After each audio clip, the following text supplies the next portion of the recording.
अध्याय 39 खंड 1 परिपूरकों द्वारा एकता। प्राचीन समय में वे थे जिन्हें वह एक उपलब्ध था। इस एक की उपलब्धि के द्वारा स्वर्ग उजागर था। इस एक की उपलब्धि के द्वारा पृथ्वी स्थिर थी। इस एक की उपलब्धि के द्वारा देवता में देवत्व था। इस एक की उपलब्धि के द्वारा घाटियां भरी थी। इस एक की उपलब्धि के द्वारा सभी चीजें जीती और वृद्धि पाती थीं।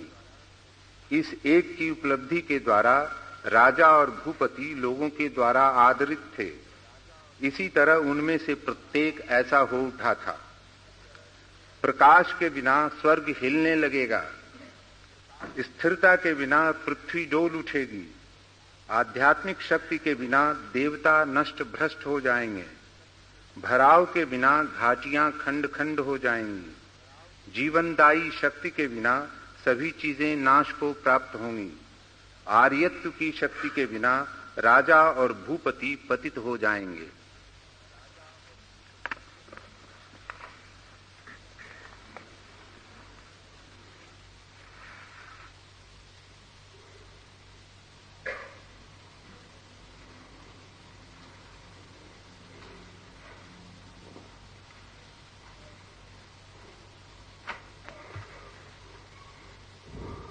इस सदी का प्रारंभ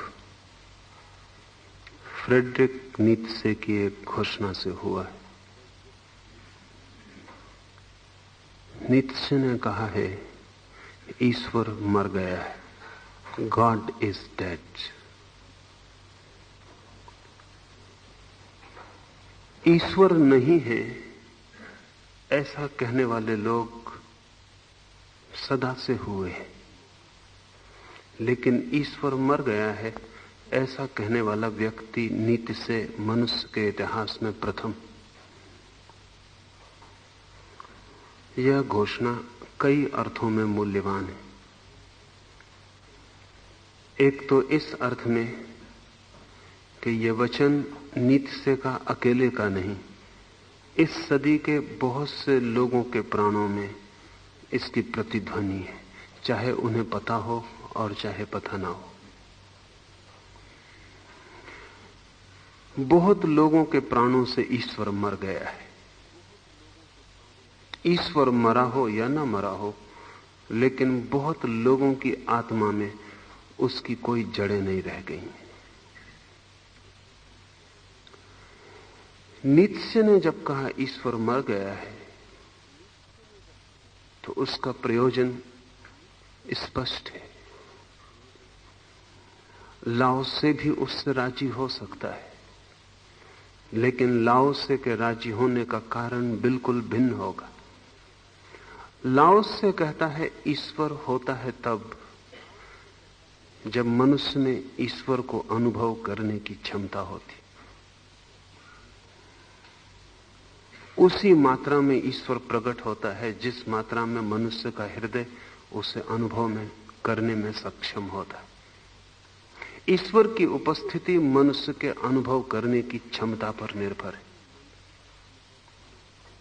ईश्वर है या नहीं ये मूल्यवान नहीं, उसे अनुभव करने का द्वार खुला है या नहीं यही मूल्यवान है। जब द्वार बंद होता है तो प्रकाश तिरोहित हो जाता है।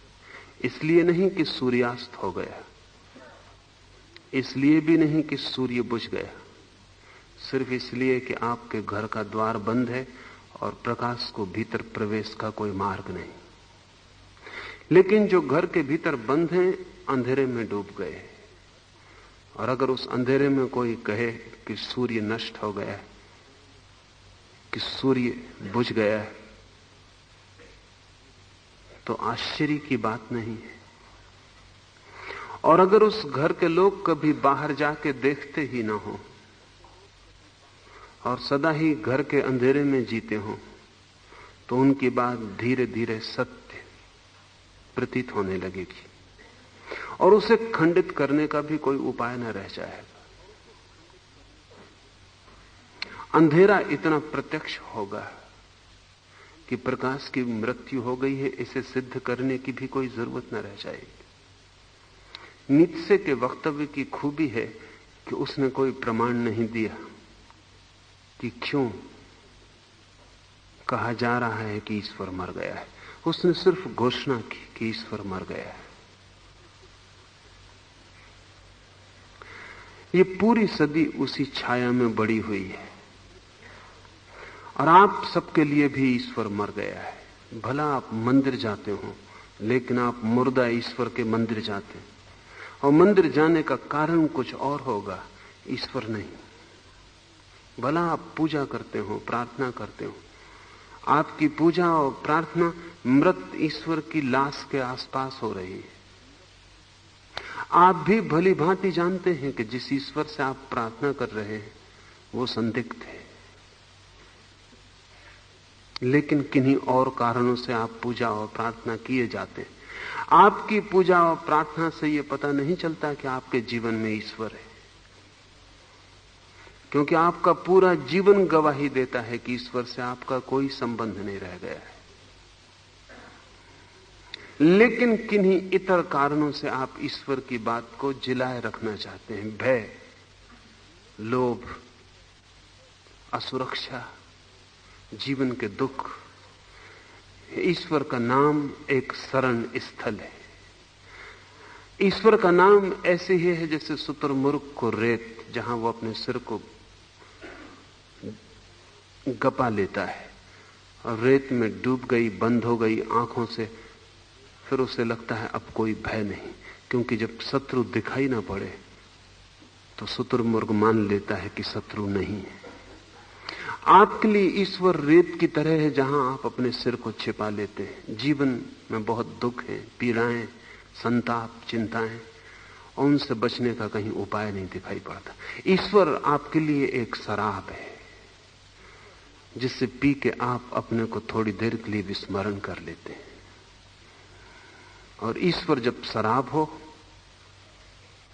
तो ईश्वर का प्रयोजन ही समाप्त हो गया, क्योंकि जिस ईश्वर से विस्मरण होता हो वो ईश्वर ही न रहा, मादक द्रव्य हो गया। जिस ईश्वर से स्मरण बढ़ता हो और जीवन ऊर्जा प्रगाढ़ होती हो, सघन होती हो, चेतना का विस्तार होता हो, वही ईश्वर ईश्वर है।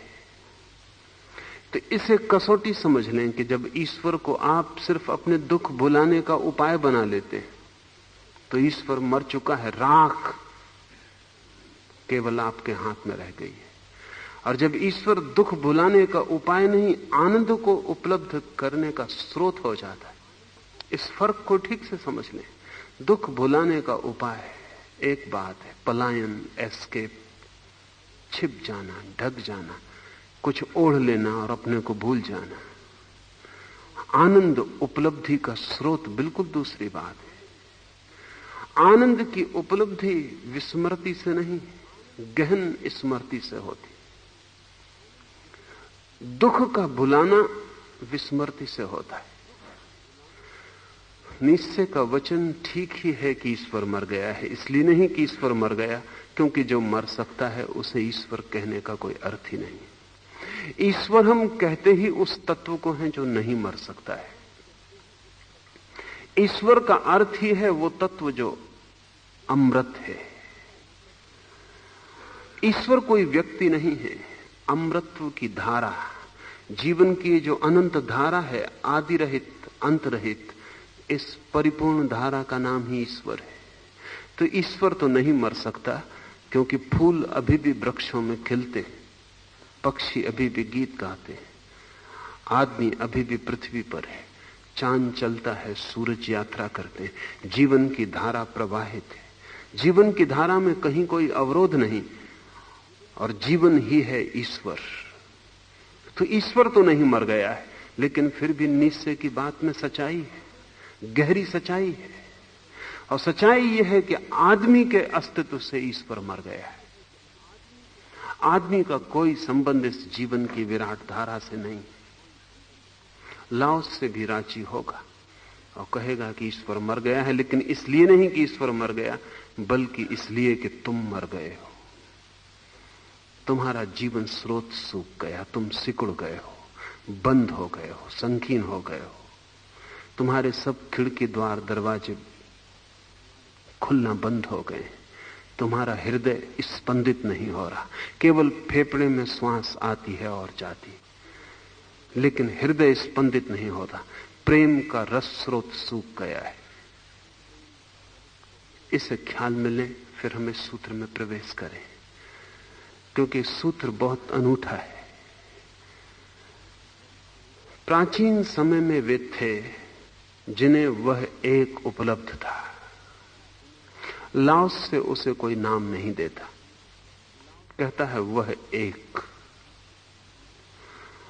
नाम देना संभव भी नहीं है, और नाम के साथ उपद्रव शुरू होता है। राम कहो, कृष्ण कहो, हरि कहो, शिव कहो, झगड़ा शुरू हो गया, उपद्रव शुरू हो गया।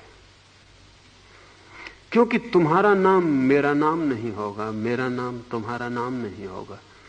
मंदिर और मस्जिद बढ़ जाएंगे, संप्रदाय नाम के आसपास खड़े होंगे।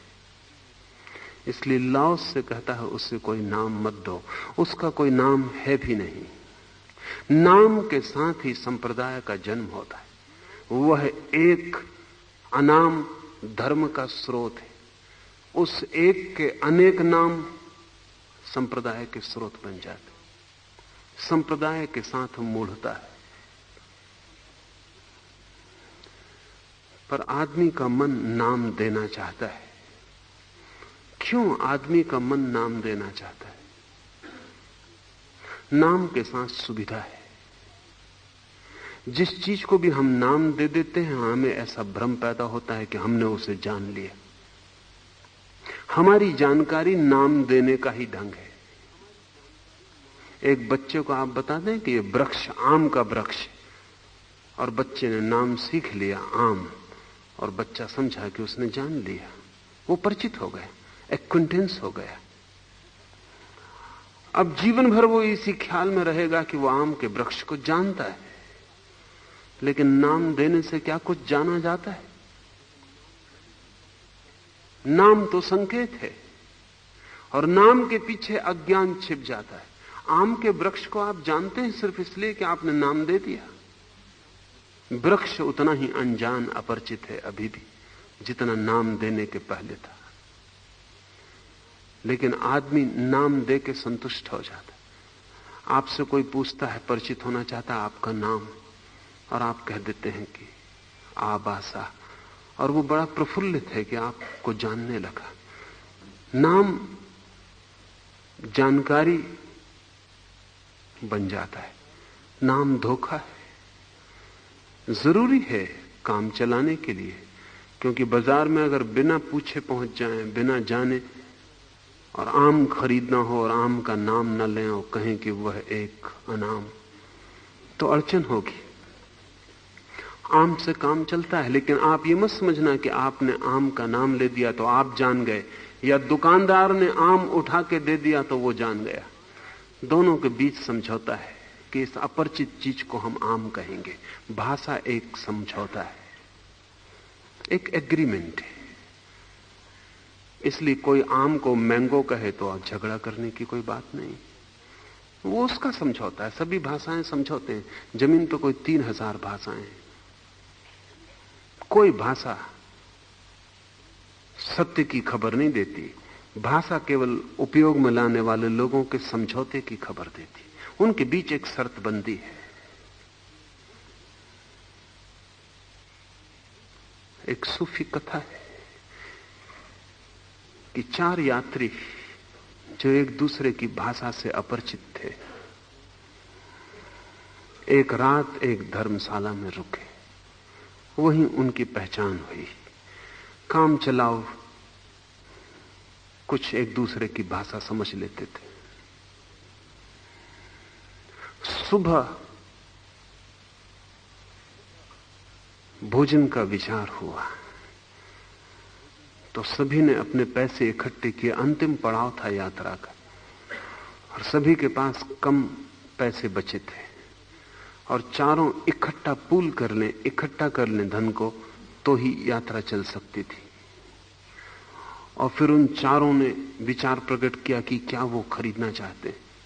उनमें एक यूनानी था, उसने कुछ कहा। उसमें एक अरबी था, उसने कुछ कहा। उसमें एक हिंदुस्तानी था, उसने कुछ कहा। उसमें एक ईरानी था, उसने कुछ और कहा। और वो चारों झगड़ने लगे, क्योंकि उस उतने पैसे से चार चीजें नहीं खरीदी जा सकती थी। और तब उस सराय का मालिक उनके पास आया और हंसने लगा, और उसने कहा कि तुम मुझे पैसे दो, चारों की चीजें खरीदी जा सकेंगी। और जब वो खरीद के लाया तो वो अंगूर थे, और वो चारों हंसने लगे और नाचने लगे, क्योंकि चारों की चीजें आ गई थी। वो चारों ही अंगूर के लिए अपनी अपनी भाषा का शब्द उपयोग कर रहे थे।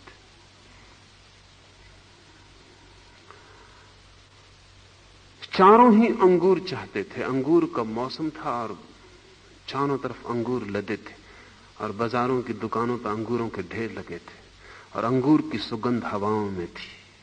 वो चारों ही अंगूर चाहते थे, लेकिन चारों के पास शब्द अलग थे, और चारों के बीच कोई समझौता नहीं था।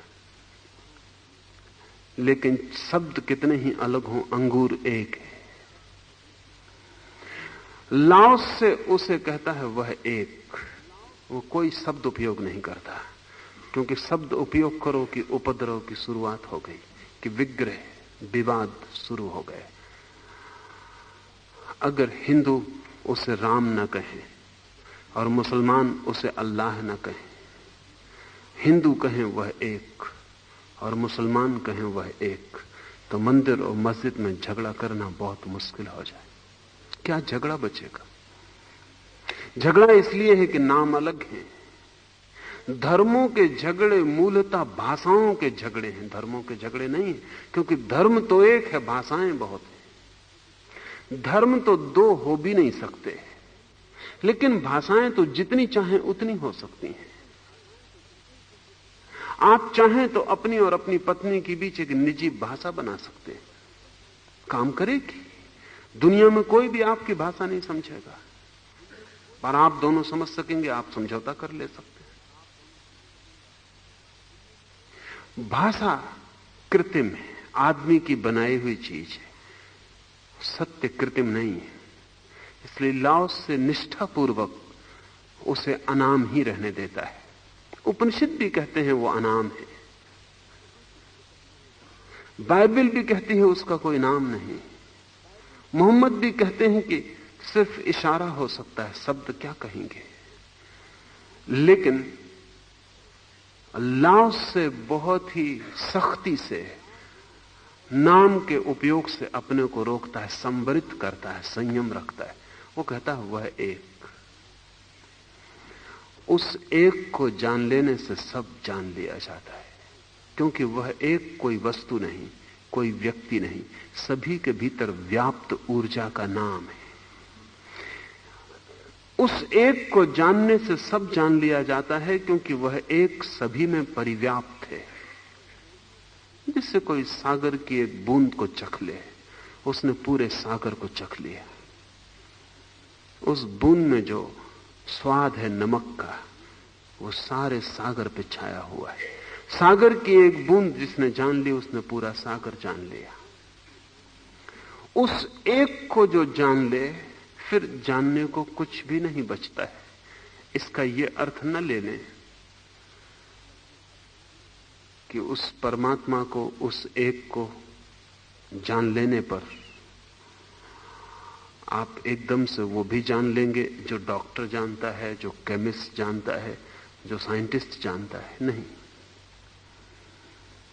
उस एक का ज्ञान शुद्धतम ज्ञान है। उस एक का ज्ञान, ज्ञान की कोई शाखा नहीं है। परमात्मा की तरफ जाने वाला व्यक्ति किसी स्पेशलाइजेशन में नहीं जा रहा है, वो किसी चीज का एक्सपर्ट नहीं हो जाएगा। वो तो जीवन के मूल को जानने जा रहा है, वो जीवन के मूल को जान लेगा। लेकिन जीवन के मूल को जान लेने से जीवन की जो अनंत विधाएं हैं, जो जीवन की अनंत शाखाएं, उपशाखाएं, उनका सार तो उसे ख्याल में आ जाएगा, लेकिन उनकी व्यक्तिगत निजताएं उसके ख्याल में नहीं आएंगी। विज्ञान शाखाओं की खोज है और धर्म मूल की। इसलिए विज्ञान जैसे जैसे विकसित होता है, एक शाखा में और शाखाएं टूटती चली जाती। आज से 1000 साल पहले फिलॉसफी शब्द के अंतर्गत सारा विज्ञान आ जाता था। फिर जैसे जैसे विज्ञान विकसित होने लगा तो बटाव शुरू हुआ, शाखाएं बंटनी शुरू हुई। फिर एक एक शाखा अलग होती चली गई। फिर शाखाओं में भी और बारीकियां निकल आईं। केमिस्ट्री एक विज्ञान था, लेकिन अब ऑर्गेनिक केमिस्ट्री अलग बात है, इनऑर्गेनिक केमिस्ट्री अलग बात है। जैसे जैसे आगे विज्ञान बढ़ता है, वैसे वैसे कम से कम के संबंध में ज्यादा से ज्यादा जानकारी पैदा होती जाती है। Knowing more and more about less and less.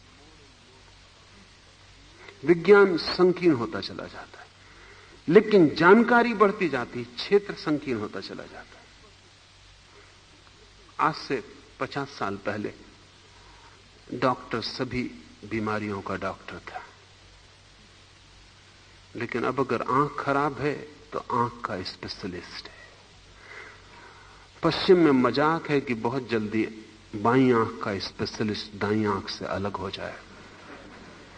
हो ही जाना चाहिए, क्योंकि बाईं आंख भी इतनी बड़ी घटना है कि एक आदमी अगर ठीक से उसकी जानकारी करना चाहे तो पूरा जीवन उसमें ही लग जाएगा। तो विभाजन होता चला जाता। फिर आंख भी अकेला एक व्यक्ति जान सकेगा, 1000 साल बाद कहना मुश्किल है। आंख के भी हिस्से हो जाएंगे। इतना अनंत है जानने को कि आप विभाजन करते चले जा सकते हैं। आज तो पश्चिम में सबसे बड़ी कठिनाई यही है कि इतनी जानकारी है, लेकिन सब जानकारियों के बीच कोई तालमेल नहीं है। जो आंख को जानता है वो आंख को जानता है, जो नाक को जानता है वो नाक को जानता है, जो हृदय को जानता है वो हृदय को जानता है। उनके बीच कोई जानकारी नहीं हो रही। यह आदमी बड़ा अजीब है, इसके भीतर सब चीजें इकट्ठी हैं। इसकी आंख जब बीमार होती तो अकेली आंख बीमार नहीं होती, इसका हृदय भी बीमार हो जाता है। जब इसकी आंख बीमार होती है तो इसकी आंख ही बीमार नहीं होती, इसका पूरा शरीर ही बीमार हो जाता है। इसका आंख का अकेला इलाज हो सकता है, आंख ठीक भी हो जाएगी, लेकिन वो इलाज लोकल हुआ, स्थानीय हुआ, पूरा व्यक्ति अछूता छूट गया। इसलिए जो बीमारी आंख से प्रकट हो रही थी वो कहीं और से प्रकट होनी शुरू हो जाएगी। तो पश्चिम में एक नया नारा है कि बीमारी का इलाज बंद करो और व्यक्ति का इलाज शुरू करो।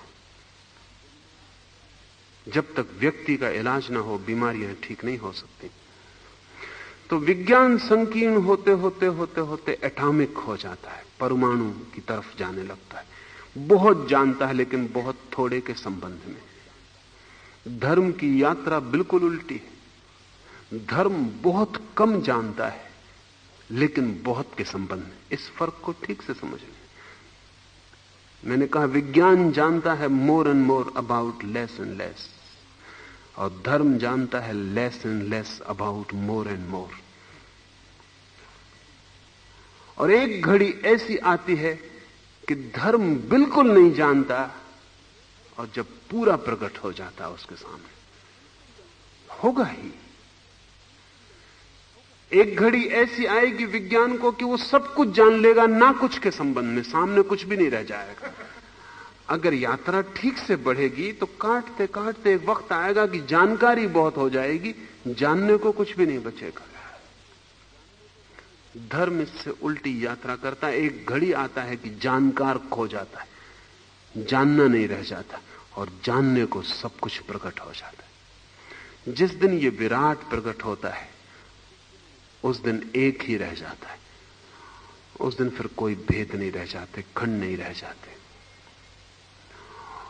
भेद इतनी बुरी तरह गिर जाते हैं कि जानने वाला भी नहीं रह जाता उस एक को, बस एक ही रह जाता है। ये चरम घटना है जिसे हम बुद्धत्व कहते हैं। लाओ से कहता है प्राचीन समय में वे थे जिन्हें वह एक उपलब्ध था। इस एक की उपलब्धि के द्वारा स्वर्ग उजागर था। एक एक चरण को हम ठीक से समझें। इस एक की उपलब्धि के द्वारा स्वर्ग उजागर था। स्वर्ग है प्रतीक सुख का, स्वर्ग है प्रतीक जीवन के भीतर छिपा हुआ जो अनंत सागर है आनंद का, उसका। स्वर्ग महासुख है। उस एक की उपलब्धि के द्वारा स्वर्ग उजागर था, महासुख के द्वार खुले थे।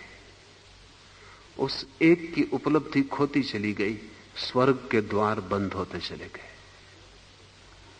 अब हम बहुत जानते हैं उस एक को छोड़कर, लेकिन हमारा इतना जानना भी हमारे दुख को कम नहीं करता, बढ़ाता है। इसलिए बहुत चिंता की बात है कि आदमी का ज्ञान बढ़ता जाता है लेकिन दुख क्यों बढ़ता जाता है। होना तो यह चाहिए कि ज्ञान बढ़ने के साथ दुख कम हो, क्योंकि लक्ष्य ही क्या है ज्ञान का अगर दुख कम ना होता हो। पिछले 2000 वर्षों में ज्ञान रोज बढ़ता चला गया है, लेकिन जिस मात्रा में ज्ञान बढ़ता है उससे कई गुनी मात्रा में दुख बढ़ता है। दुख घना होता चला जाता है और अब आदमी परेशान है और ज्ञान को बढ़ाता है ताकि दुख को कम कर सके। इस खोज में लगा रहता है कि जितनी जानकारी होगी उतना हम दुख से सुरक्षा कर लेंगे, लेकिन दुख बढ़ता जाता है।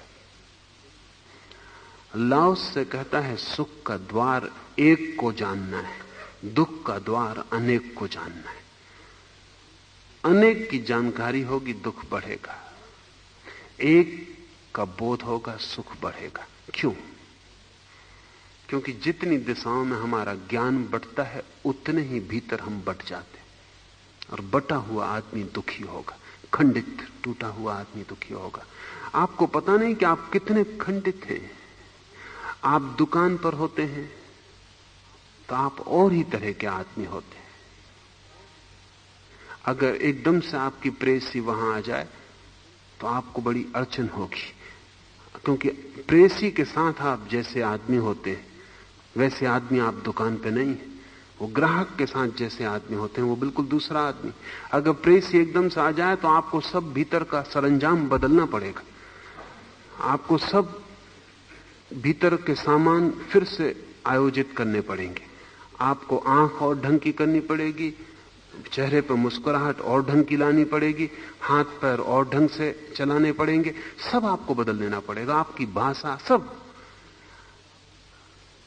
क्योंकि ग्राहक के साथ आप और ही व्यवस्था से काम कर रहे थे, आपका एक खंड काम कर रहा था, प्रेसी के सामने दूसरा खंड काम करता है।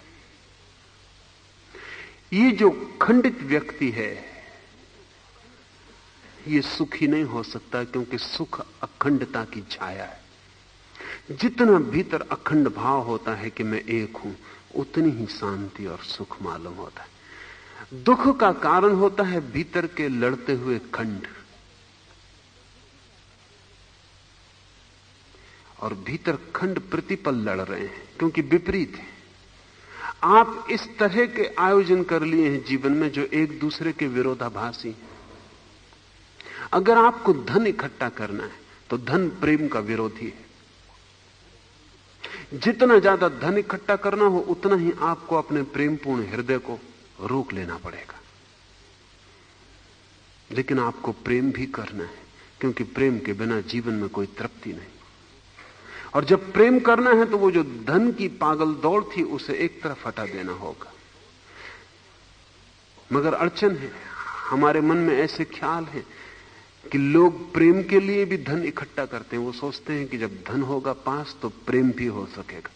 लेकिन धन इकट्ठा करने में वो इतने आदी हो जाते हैं एक खास ढांचे के, जो कि अप्रेम का है, घृणा का है, शोषण का है, कि जब प्रेम का मौका आता है तो वो खुल ही नहीं पाते। उनका दुकानदार इतना मजबूत हो जाता है कि वो कहते हैं हट, लेकिन वो नहीं हटता, वो बीच में खड़ा हो जाता। मैंने सुना है एक आदमी घर लौटा सांझ, दिन भर का थका मांदा, पत्नी है घर में, छोटी बेटी है 3 साल की। द्वार पर ही उसने बेटी को बैठे देखा।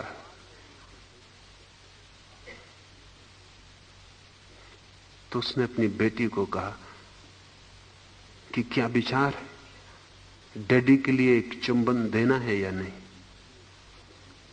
उसकी लड़की चुपचाप बैठी रही। दोबारा उसने पूछा तो उस लड़की ने कहा कि नहीं। तो उस आदमी ने कहा कि मुझे शर्म आती, तुम्हारे लिए ही मैं दिन भर पैसा कमाता हूं और घर आता हूं तो मेरी छोटी बेटी भी मुझे चुंबन देने के लिए इंकार करती। चलो उठो, come on and give me the किस। वेयर इज द किस? कहां है तेरा चुंबन? आ करीब। उस लड़की ने उस आदमी की आंखों में गौर से देखा और कहा, वेयर इज द मनी? धन कहां है जो दिन भर हमारे लिए कमाया? छोटे बच्चे भी खंडित होना शुरू हो जाते हैं आपके साथ, लेकिन इसमें बेटी और बाप के तर्क में फर्क नहीं, क्योंकि बाप चुंबन मांग रहा है इस लोभ को देके कि तुम्हारे लिए दिन भर मैंने धन कमाया। तो बेटी इसी तर्क का उपयोग कर रही कि कहां है धन। चुंबन भी एक सौदा है।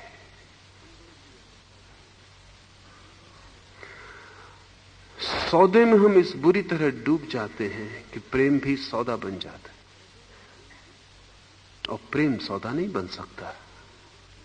तो बड़ी अड़चन। प्रेम भी चाहिए और धन भी चाहिए, और दोनों दिशाएं इतनी विपरीत हैं कि धन जिस ढंग से चाहिए उस ढंग से प्रेम नहीं हो सकता, और जिस ढंग से प्रेम हो सकता है उस ढंग से धन के अंबार लगाने असंभव। ये तो मैं उदाहरण के लिए कह रहा हूं। ऐसे हमारे भीतर हजार वासनाएं जो विपरीत हैं। आपने सुना है, शास्त्र निरंतर कहते हैं, सदगुरुओं ने कहा है कि वासना दुख देती, लेकिन असल में वासना दुख नहीं देती, विपरीत वासनाएं दुख देती। और जितनी विपरीत वासनाएं होंगी उतना ज्यादा दुख होगा। अगर एक ही वासना रह जाए दुख विलीन हो जाए, और अगर कोई आदमी एक ही वासना की खोज करे तो आज नहीं कल लाओसे के एक को खोजना पड़ेगा, क्योंकि उसके साथ ही एक वासना हो सकती, बाकी कोई वासना अकेली नहीं हो सकती। अगर आप अकेले प्रेम से जीना चाहें तो थोड़ी दिन में ही मुसीबत में पड़ जाएंगे, क्योंकि धन के बिना जी कैसे सकते हैं। तो देखते हैं पश्चिम में लड़के और लड़कियां बगावत कर रहे हैं घरों से, और वो कहते हैं कि इस व्यवस्था, धन का ये पागल दौड़ से हमारा कोई संबंध नहीं। लेकिन 1-2 साल में हिप्पी घर लौट जाता, दूसरे आ जाते हैं उसकी जगह। इसलिए आपको हिप्पी दिखाई पड़ते रहते हैं, लेकिन पुराने हिप्पी कहां से खो जाते? कितनी देर तक आप हिप्पी रह सकते?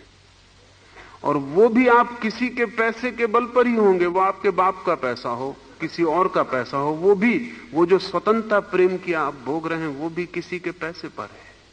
और जब पैसा चुक जाएगा तो आप प्रेम भी तो नहीं कर सकते। दौड़ना पड़ेगा उसी दौड़ में जहां दुनिया दौड़ रही। सिर्फ परमात्मा की वासना अकेली हो सकती है, बाकी तो सभी वासनाओं की विपरीत वासनाएं होंगी, और विपरीत वासनाएं आदमी को खंड खंड कर देती हैं। स्वर्ग का द्वार बंद हो जाता है। उस एक की उपलब्धि के द्वारा स्वर्ग उजागर था। कोई पूछता नहीं था कि सुख क्या है, लोग सुखी थे। आदमी पूछता ही तब है जब दुख शुरू हो जाता है। जब आप स्वस्थ होते हैं तो आप कभी नहीं पूछते कि स्वास्थ्य क्या है। जब आप बीमार होते हैं तो आप पूछते हैं कैंसर क्या है, टीबी क्या है। जब आप सुखी होते हैं तो आप ये भी नहीं पूछते कि जीवन का लक्ष्य क्या है, प्रयोजन क्या है। जब आप दुखी होते हैं तब आप पूछते हैं कि जीवन का लक्ष्य क्या है। सुख स्वीकृत होता है, उसमें प्रश्न भी नहीं उठता है। दुख अस्वीकृत होता है, इसलिए प्रश्न उठाता है। जितने ज्यादा प्रश्न आपके भीतर उठते हैं वे इस बात की खबर देते हैं कि जीवन आपका दुख से भरा है, आप कहीं नरक में खड़े हैं। स्वर्ग निष्प्रश्न है। लाओस से कहता है जब उस एक की उपलब्धि थी तो स्वर्ग उजागर था। उस एक की उपलब्धि के द्वारा पृथ्वी स्थिर थी। स्वर्ग और पृथ्वी प्रतीक है। स्वर्ग है सुख का प्रतीक, आनंद का प्रतीक, वो जो आशा है सभी के हृदय में छिपी, उस आशा का स्वप्न। पृथ्वी से अर्थ है आपका पार्थिव जीवन, आपकी देह, आप जैसे हैं अभिव्यक्ति के जगत में, पदार्थ के जगत में। और जब स्वर्ग उजागर हो तो पृथ्वी स्थिर होती। जब आपके भीतर सुख होता है तो आपकी देह भी स्थिर होती, तो देह में भी बेचैनियां नहीं होती। अभी तक ऐसा ख्याल था कि देह में बेचैनियां शुरू होती हैं इसलिए मन बेचैन होता है, लेकिन तंत्र और योग और धर्म सदा से ये कहते थे कि बेचैनी की शुरुआत मन में होती, देह में तो केवल प्रतिध्वनि सुनी जाती। अब पश्चिम में भी वे इस बात को स्वीकार करने लगे, इसलिए अब वे कहते हैं कि शरीर और मन दो चीजें नहीं है। आदमी शरीर और मन नहीं है, शरीर मन है, साइकोसोमेटिक है, दोनों एक है। और एक तरफ घटना घटे तो दूसरे तरफ प्रतिध्वनि पहुंच जाती। 90% बीमारियों को पश्चिम का मनोविज्ञान अब मन की घटना मानने लगा। उनके स्वर शरीर तक भी सुने जाते हैं। मन कपता है तो शरीर भी कप जाता है, लेकिन कंपन की शुरुआत मन से होती है, होनी भी चाहिए, क्योंकि मन ज्यादा सूक्ष्म है और कंपन को पहले पकड़ता है, इसके पहले कि शरीर पकड़ सके। इसलिए रूस में एक नई प्रक्रिया विकसित हो रही है जिसमें वो बीमारी के शरीर के आने के पहले 6 महीने पहले बीमारी की सूक्ष्म ध्वनियां मन में पकड़ लेंगे, इसलिए बीमार होने के पहले व्यक्ति का इलाज हो सकेगा। उसे पता भी नहीं चलेगा कि वो कभी बीमार हुआ। उसके शरीर तक खबर आने के पहले जब मन में ही ध्वनि का पहला जन्म होता है बीमारी का, उसे वहीं पकड़ा जा सकेगा। किरलान फोटोग्राफी बड़ा काम कर रही। वो खास तरह की फोटोग्राफी है जिसमें मन के छोटे से कंपन भी पकड़ लिए जाते हैं। उस फोटोग्राफी को हम मन का एक्सरे कह सकते हैं। वो विकसित हो रही है। जल्दी ही आपको बीमार नहीं होना पड़ेगा, बीमार होने के पहले इलाज शुरू हो जाएगा। लेकिन लाओसे की बात बड़ी विचारणीय है। लाओसे कहता है जब स्वर्ग उजागर हो और उस एक की उपलब्धि हो तो पृथ्वी स्थिर हो जाती, क्योंकि पृथ्वी के सारे कंपन, देह के सारे कंपन, पदार्थ के सारे कंपन पदार्थ में नहीं जन्मते, मन में ही जन्मते। जन्म सदा मन में है, स्रोत सदा मन में, स्रोत सदा चेतना में है। पदार्थ तक झलक आती है, फिर हम पदार्थ का ही उपाय करने में लग जाते हैं, वहां भूल हो जाती। तब हम संकेतों का इलाज करने लगते हैं, सिम्टम्स का, और मूल बीमारी अलग पड़ी रह जाती। जितना चिकित्सा शास्त्र आज विकसित है कभी भी नहीं था, लेकिन जितने आदमी आज मरीज हैं, बीमार हैं, उतने कभी नहीं थे। ये कुछ अनूठी बात है कि हम चिकित्सा विकसित करते हैं और मरीज क्यों विकसित होते हैं। इधर हम कानून को नियोजित करते हैं और उधर अपराधी बढ़ते चले जाते हैं। जो भी इंतजाम हम करते हैं उससे विपरीत होता है। कोई मौलिक भूल है। शायद हम ऊपर से चीजों का इलाज करते हैं और भीतर से उनके मूल स्रोत को नहीं छू पाते। आदमी पीड़ित है, पीड़ा के 1000 कारण हमें दिखाई पड़ते हैं।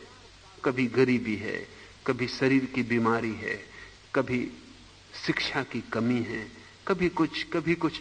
हम एक एक को दूर करने में लग जाते हैं। 1000 कारण हैं।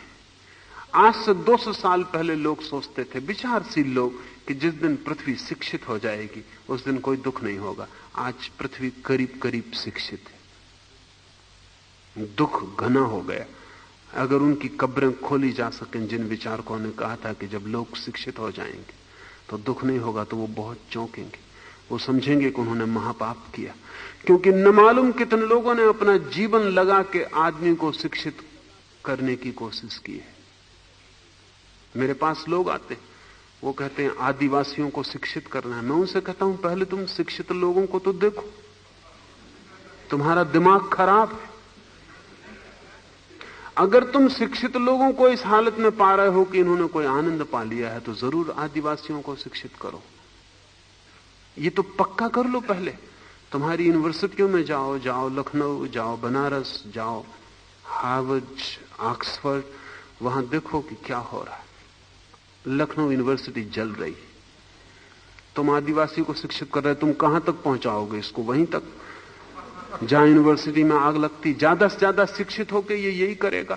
और ध्यान रखना, जब ये शिक्षित होकर उपद्रव करेगा तो इसके उपद्रव का तुम मुकाबला नहीं कर सकते हो, क्योंकि ये कई दिन की उर्वरा भूमि है। ये कई दिन से शांत बैठे, जब इनकी अशांति प्रकट होगी तो विस्फोट होगा। लेकिन अनेक लोग लगे हैं सेवा में आदिवासियों की, वो समझ रहे हैं सेवा कर रहे हैं। अज्ञानी सेवा भी करे तो खतरे में ही उतार देता है। अज्ञानियों ने पिछले 200 वर्षों में सेवा कर करके आदमी को शिक्षित कर दिया। अभी D.H. लॉरेंस ने मरने के पहले एक वक्तव्य दिया और उसने कहा कि मेरा सुझाव है, अगर दुनिया में शांति चाहिए हो तो 100 वर्ष के लिए सब स्कूल, सब कॉलेज, सब विश्वविद्यालय बिल्कुल बंद कर देने चाहिए। उसके सुझाव में बुद्धिमत्ता मालूम पड़ती है, यथार्थ मालूम पड़ता है। कोई मानेगा नहीं उसके सुझाव को, क्योंकि आप पागलपन में इतने ज्यादा जा चुके हैं कि सोच भी नहीं सकते। लेकिन मैं मानता हूं कि उसके सुझाव में बड़ी बुद्धिमत्ता है। 100 वर्ष, ताकि ये सब जो समझदारी बढ़ गई वो भूल जाए और एक दफा आदमी फिर वहां से शुरू करे जहां प्रकृति है।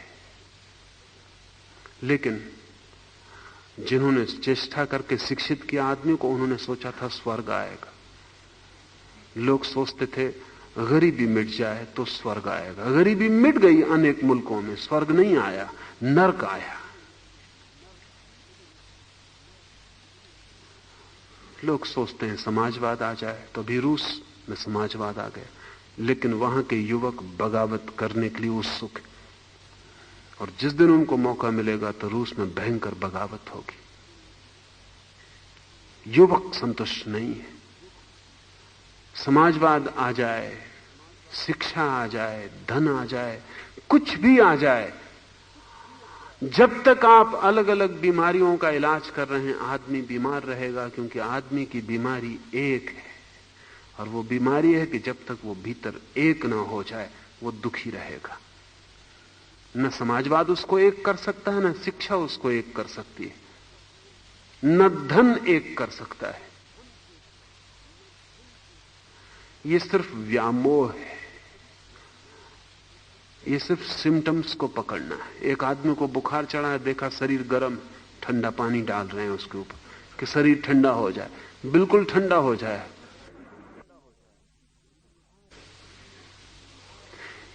बुखार शरीर की गर्मी तो सिर्फ प्रतीक है, खबर है, संकेत है कि आदमी बीमार है। शरीर की गर्मी बीमारी नहीं है।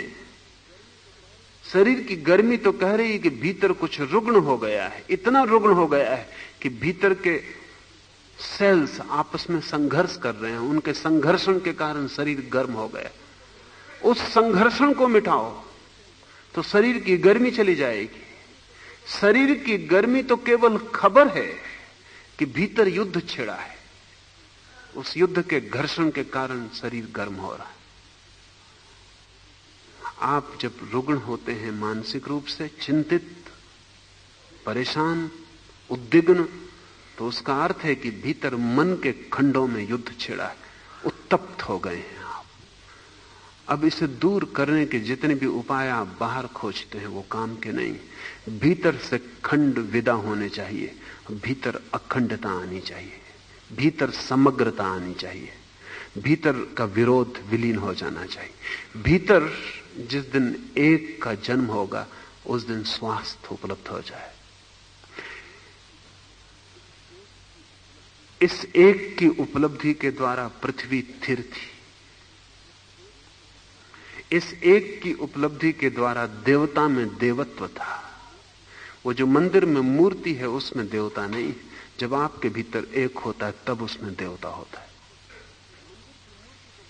वो मंदिर की मूर्ति तो पत्थर है, लेकिन जब आपके भीतर एक होता है तो वो पत्थर दर्पण बन जाता है। सच में जिन्होंने मूर्तियां खोजी थी वे अनूठे कलाकार थे और उनकी दृष्टि बड़ी दूरगामी थी, मगर उन्हें हम बेईमानों का कुछ भी पता नहीं था। सीधे साधे लोग थे। मूर्ति मंदिर में खोजी गई थी जब पहली बार, तो इसलिए खोजी गई थी कि जिस दिन तुम्हें उस मूर्ति में देवता दिखाई पड़ने लगे उस दिन समझना कि तुम्हारे भीतर कोई घटना घटी। वो सिर्फ जिसको हम कहें थर्मामीटर थी। मूर्ति में जिस दिन तुम्हें देवता दिखाई पड़ने लगे उस दिन समझना कि तुम्हारे भीतर एक का जन्म हुआ, क्योंकि उसके पहले देवता दिखाई नहीं पड़ेगा। हमने उसकी फिक्र ही छोड़ दी। हम मूर्ति में देवता मान के बैठ गए, देखने की चिंता छोड़ी। हम पहले ही से मानते हैं कि ये देवता है,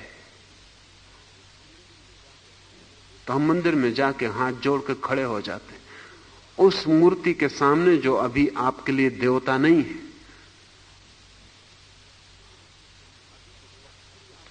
अभी तो पत्थर ही आपके सामने रखा है, देवता आपकी सिर्फ धारणा है।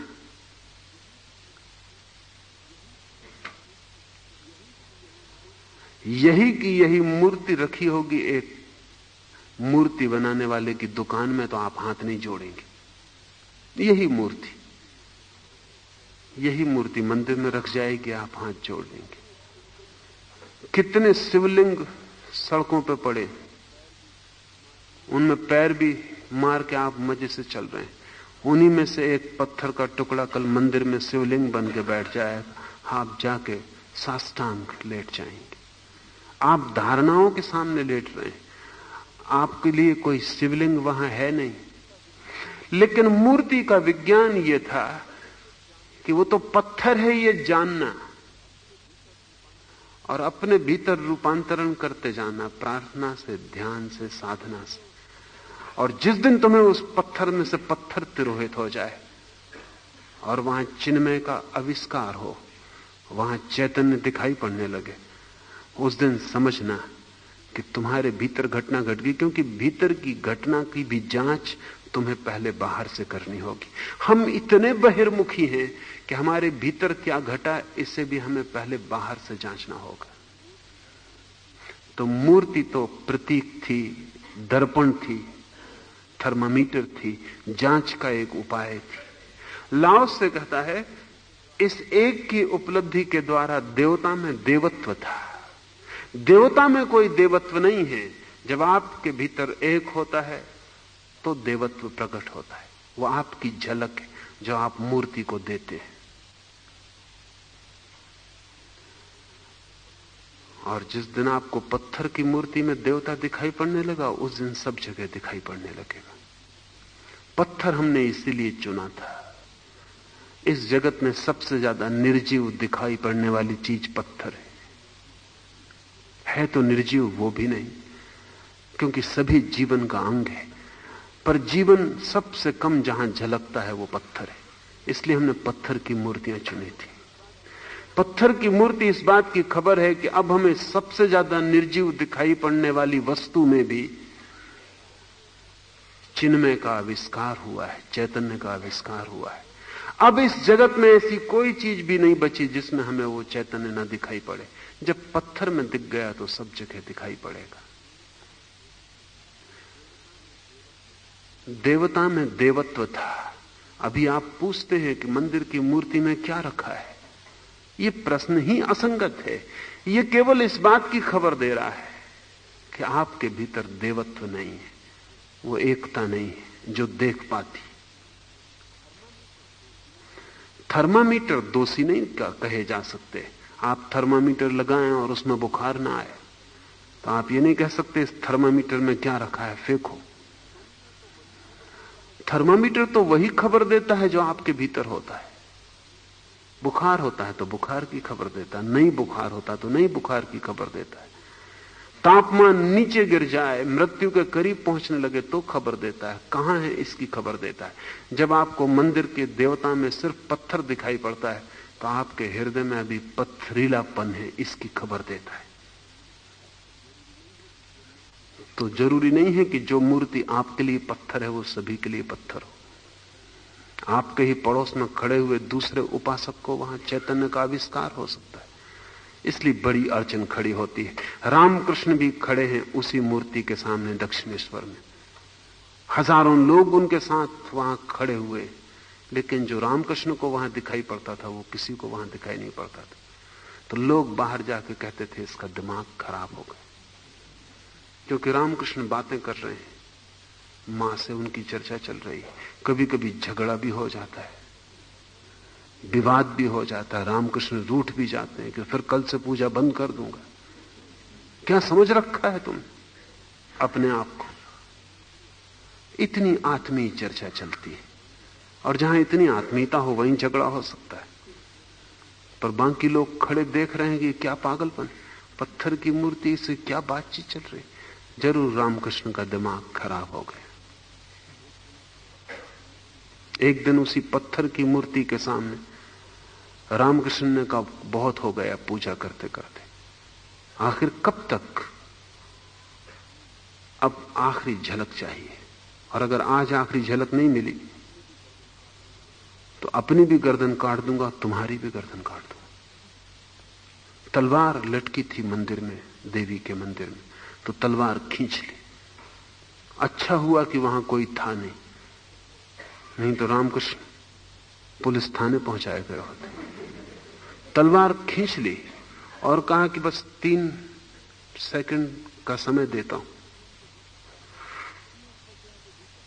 अगर 3 सेकंड के भीतर ब्रह्मानुभव नहीं होता है तो ये गर्दन नीचे गिरा दूंगा।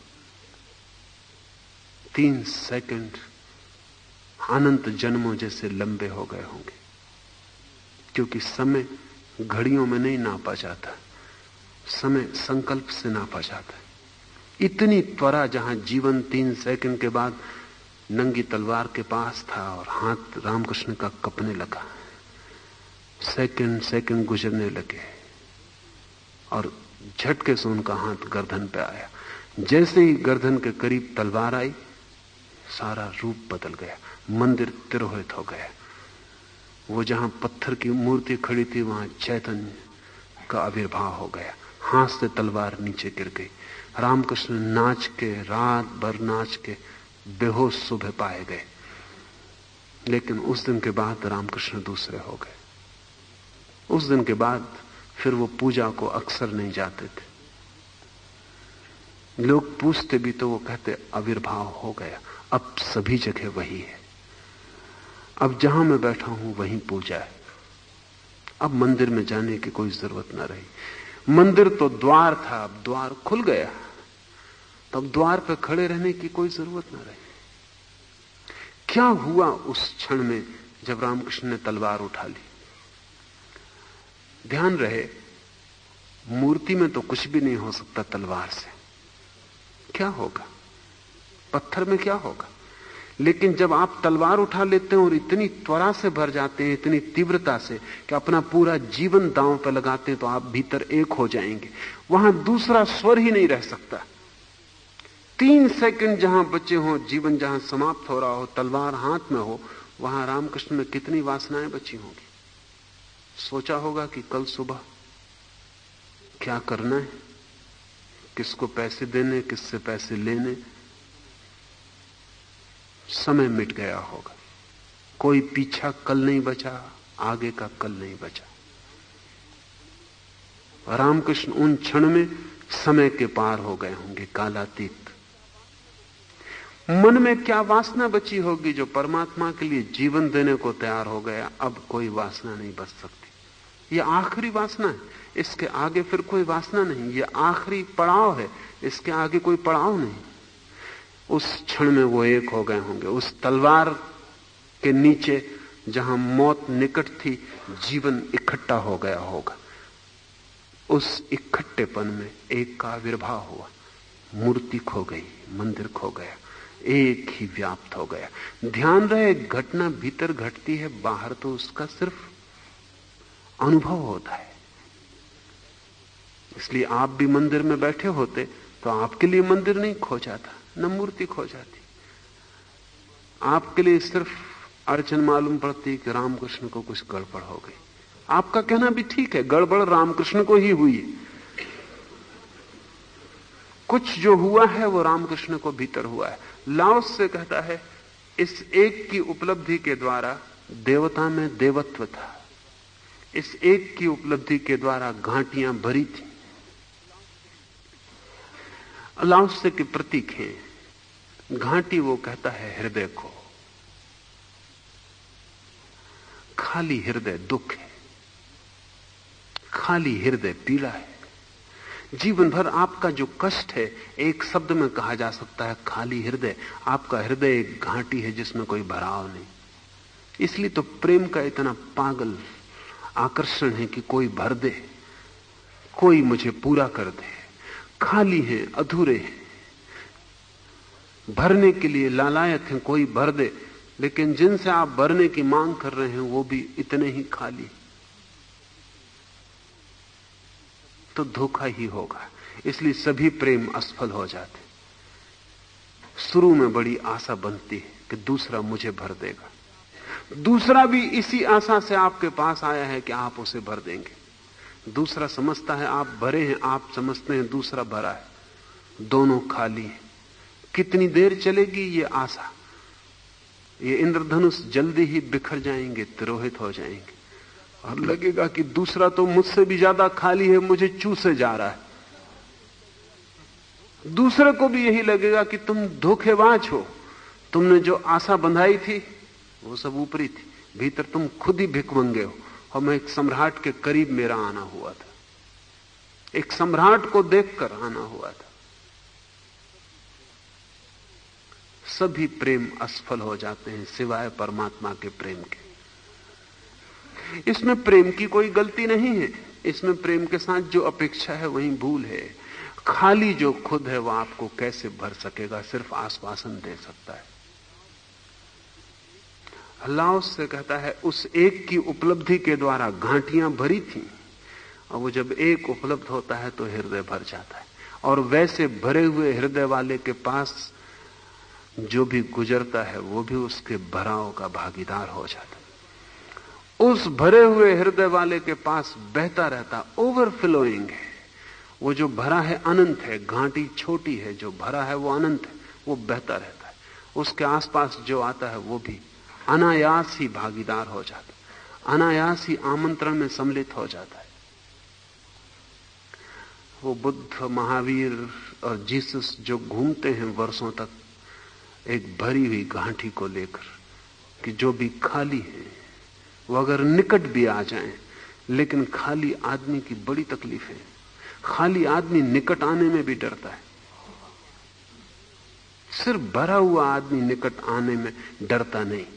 ये बड़े मजे की, बड़ी मनोवैज्ञानिक घटना है। जिनके पास कुछ नहीं वो सदा डरते हैं कि कहीं छीन न लिया जाए, और जिनके पास सब कुछ है वो कभी नहीं डरते, क्योंकि इतना है उनके पास कि तुम कितना छीनोगे, तुम्हारे छीनने से कोई भी फर्क ना पड़ेगा। जिनके पास नहीं है उनके पास इतना नहीं है कि वो डरे हुए हैं कि कहीं कोई और न छीन ले। इसलिए खाली लोग पास आने में डरते हैं, किसी को बहुत निकट नहीं लेते, क्योंकि निकट में कहीं खालीपन प्रकट ना हो जाए, कहीं ये आदमी देख ना ले कि मैं खाली हूं, तो मेरी दीनता, मेरी नपुंसकता, मेरी दरिद्रता, मेरा भिखमंगापन, मेरा भिक्षा पात्र किसी को दिखना चाहे, इसलिए आदमी डरता है। तो बुद्ध भी आपके पास आए तो भी आप उनके पास आने से डरते। बुद्ध अगर आपके बहुत पास आ जाएं तो आप भागने, पलायन करने, बचने का उपाय खोजते। जिनके पास है उनके पास परमात्मा के कारण है, उनके कारण नहीं है। व्यक्ति के कारण सदा खालीपन होगा, सिर्फ परमात्मा के कारण भरापन हो सकता है। व्यक्ति खालीपन का नाम है, परमात्मा अनंत भराव है। तो लाओस से कहता है उस एक की उपलब्धि के द्वारा घाटियां भरी थी, इस एक की उपलब्धि के द्वारा सभी चीजें जीती और वृद्धि पाती थी। अभी ऐसा लगता है कि जो आदमी भीतर भरा नहीं होता वो सिकुड़ता है, सड़ता है, वृद्धि नहीं पाता। इसे हम ऐसा समझें, अगर आदमी ठीक से वृद्धि पाए तो वो मरने के आखिरी क्षण तक भी विकसित होता रहेगा, किसी भी क्षण में उतार नहीं आएगा। जीवन एक अनवरत वृद्धि होगी, एक शिखर होगा जो बढ़ता ही चला जाता है। लेकिन हमारे जीवन में ऐसा कोई शिखर नहीं होता। हमारे जीवन में थोड़ी सी वृद्धि होती है, वो भी वृद्धि प्राथमिक काल में होती है, जब हम कम अनुभवी होते हैं, अबोध होते हैं, संसार के अर्थों में अनुभवहीन होते हैं, तब थोड़ी वृद्धि होती है। बच्चे बढ़ते हैं लेकिन बहुत जल्दी रुक जाते हैं। जिस दिन बच्चा रुक जाता उसी दिन लोग कहते हैं कि अब ये प्रौढ़ हो गया। जिस दिन वृद्धि रुक जाती, ठहर गई। जब तक बच्चा बढ़ता रहता है तब तक चिंता का कारण रहता है, पता नहीं कहां बढ़ जाए, क्या बढ़ जाए, क्या हो जाए, अनप्रिडिक्टेबल, भविष्यवाणी नहीं की जा सकती। इसलिए सभी कोशिश में रहते हैं कि जल्दी एक ठहराव आ जाए, एक पठार आ जाए, फिर उसके बाद बच्चा वही रहेगा जो हो गया। अब हम उसके बाबत पूर्व से ही निर्णय कर सकते हैं वो क्या करेगा, क्या नहीं करेगा। हम 21 साल की उम्र बना रखे हैं सारी दुनिया में। वो ठहर जाने की उम्र को हम वयस्क होना कहते हैं, कि अब आदमी जो है अडल्ट हो गया। अडल्ट का मतलब ये कि अब नहीं बढ़ेगा, ठहर गए, आखिरी आ गई जगह जहां से आगे अब ये न जाएंगे। अडल्ट का मतलब मर गए, अब जिंदा नहीं है, अब इनके भीतर वृद्धि नहीं होगी, अब इनको वोट देने का अधिकार दिया जा सकता है, अब इनसे कोई खतरा नहीं, अब ये समझदार हो गए, अनुभवी, खतरे का वक्त गया। बच्चे खतरनाक हैं, अभी बढ़ रहे हैं, अभी कुछ भी अनहोना हो सकता है, अभी वो कहीं भी किसी भी दिशा में जा सकते हैं, अभी अनजान और अपरिचित में प्रवेश कर सकते हैं, अभी उनका भरोसा नहीं किया जा सकता, अभी भरोसे योग्य नहीं है। जीवन का हमें भरोसा नहीं, हमें सिर्फ मृत्यु का भरोसा है। इसलिए आप देखते हैं जिंदा आदमी से थोड़ा डर बना ही रहता। जब कोई आदमी मर जाता है तो सभी लोग उसकी प्रशंसा करने लगते हैं कि कैसा अच्छा आदमी था। मौत अच्छा बना देती है एकदम। जब भी आप किसी आदमी के संबंध में सबके द्वारा प्रशंसा सुने तो समझना कि वो मर गया है।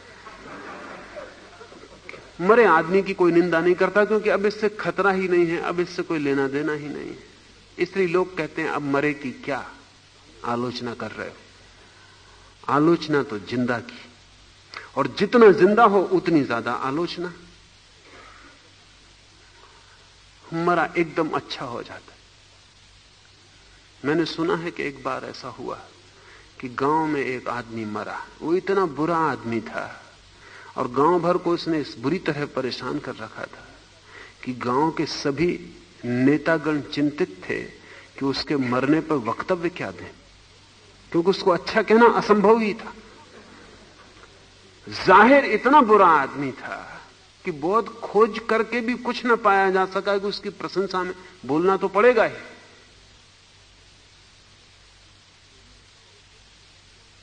तो फिर उन्होंने गांव के ज्ञानी मुल्ला नसरुद्दीन को कहा कि हमें इस परेशानी से बाहर निकालो। नसरुद्दीन आया और बोला। लोग बड़ी दिक्कत में पड़े, क्योंकि उसने शुरू किया उसकी निंदा करने से कि वो आदमी कितना बुरा था, कितना बुरा था। लोग थोड़े घबराए कि ये तो बड़ा अनहोना हो रहा है, लेकिन अब कोई उपाय नहीं था। लेकिन आखिर में नसरुद्दीन ने कहा, लेकिन ये कुछ भी नहीं है। उसके जो 5 भाई जिंदा हैं, उनके मुकाबले वो देवता था।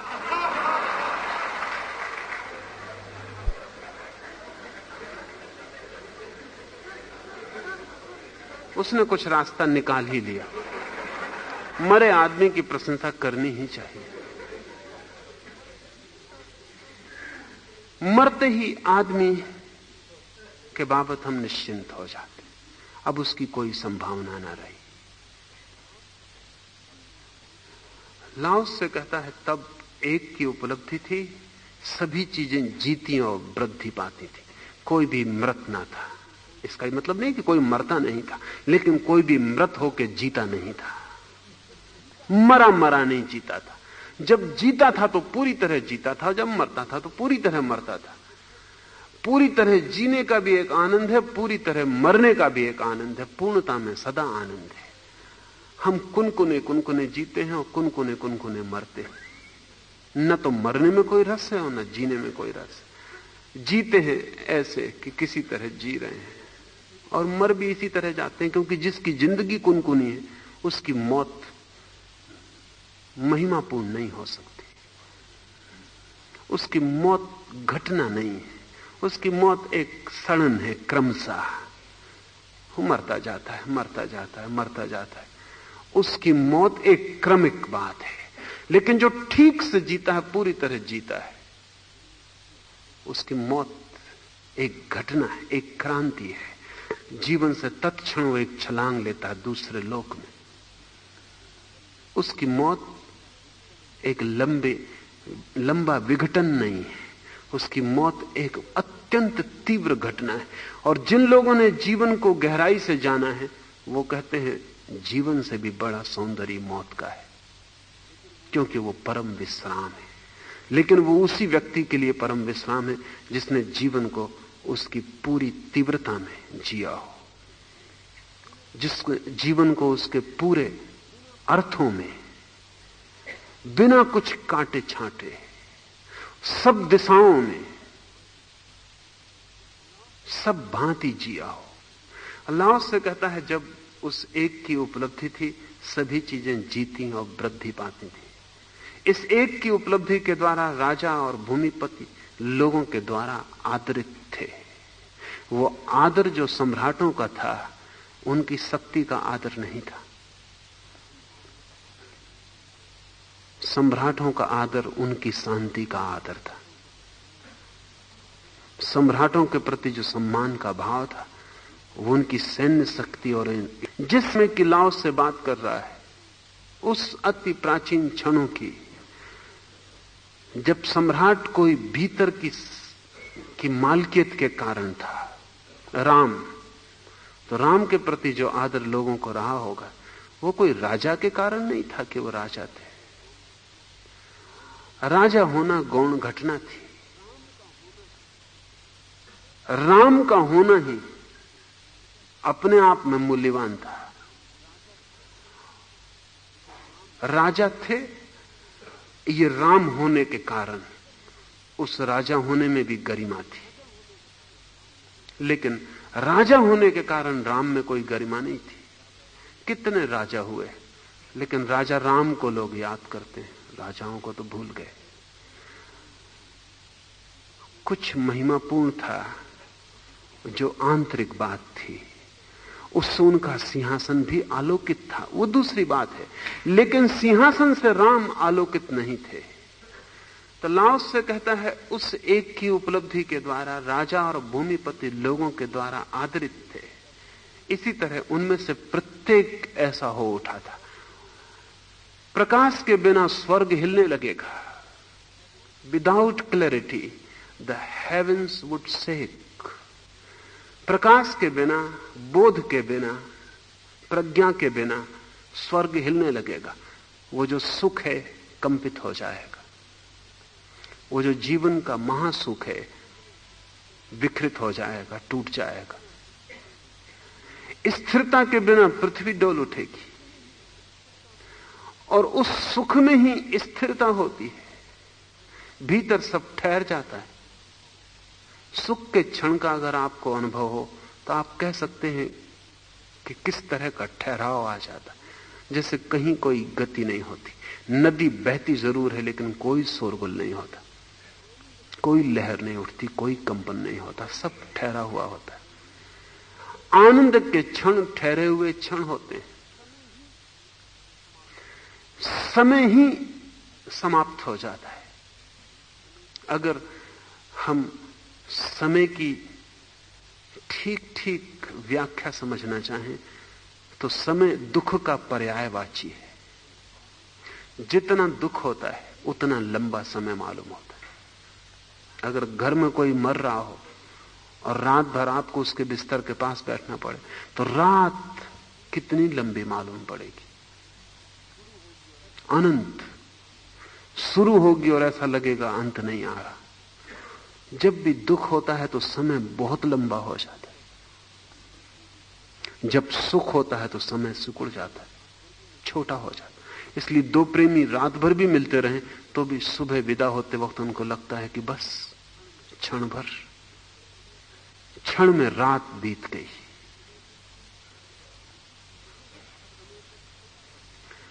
सुख समय को छोटा कर देता है। तो जिस महासुख की लाओस से बात कर रहा है, जिस आनंद की, वहां समय समाप्त ही हो जाता है। जीसस से कोई पूछता है कि तुम्हारे स्वर्ग में कोई खास बात क्या होगी, तो जीसस अजीब उत्तर देते हैं, कहते हैं there shall be time no longer.